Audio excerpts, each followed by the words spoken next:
ตัวนี้ใส่สร้างเสร็จตัวนี้เต็ม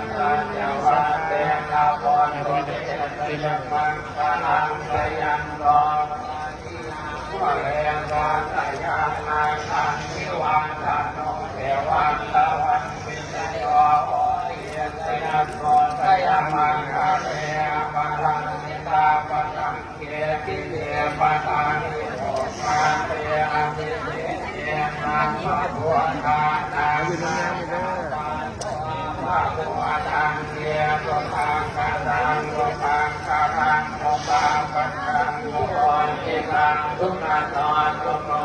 ตวันตาทุจิตังวัฏมัจจาติสงปารังกิมังญาจักรัมมังวาจานามาปะทานินังปะทังจินังมาโนจัมมังปะนิทิเตปะทาจินาปะทาจินาอิจังสาวาตาระขังมาเก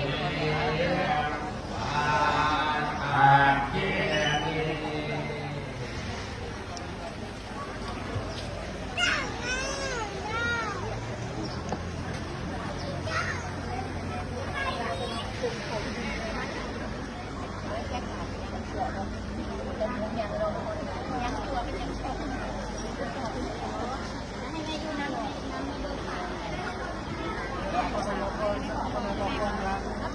มีบางไซด้วยนะ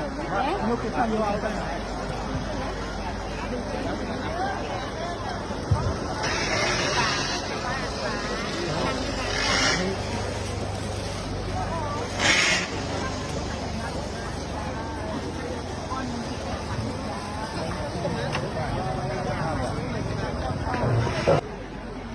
มันไม่คอยมันจะเอาไม้ของพิษเนี่ยไม้แข็งอ่อนเนี่ยรถแล้วเรื่องแบบไม้ใบอาทิตย์ที่เขากินหมากเป็นใบที่มาโค้งบ้านของคนเอาขาเป็นแจ๊สไทยเนาะเป็นแจ๊สแต่เป็นยิบหมาเดี๋ยวเรามันต้องยิบตรงยอดตรงยิบตรงก้านตรงยักษ์ตาแล้วก็จำกัดใช่ยัง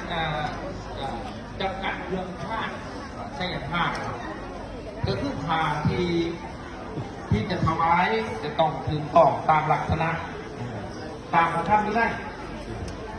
ตามพระธรรมวินัยที่พุทธเจ้าเป็นอนุญาตและการของวัดขั้วหลวงจะเป็นขั้วหลวงครับวัดน้องหลวงจะเป็นขั้วน้องหลวงครับวัดน้องตื่นขั้วน้องตื่นครับแต่ไม่บวมน้ำไหลเข้าไปบวมน้ำไหลแต่ว่าเขาไม่กินจริงครับทางกันนิดสองไหนว่าจะได้บัตรเขาครับเรื่องมาจำกัดครับนอกครับบอกผู้ว่าได้วันขนา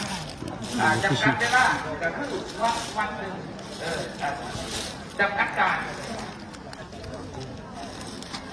เขาตรวจจำกัดข้าวหมายถึงว่าวันหนึ่งขนาดนะครับจะกินเต็มกองเดียวขนาดไหนอีก4-5 มื้อก็พออีกตัวไหนแม้ปีหนึ่งทำได้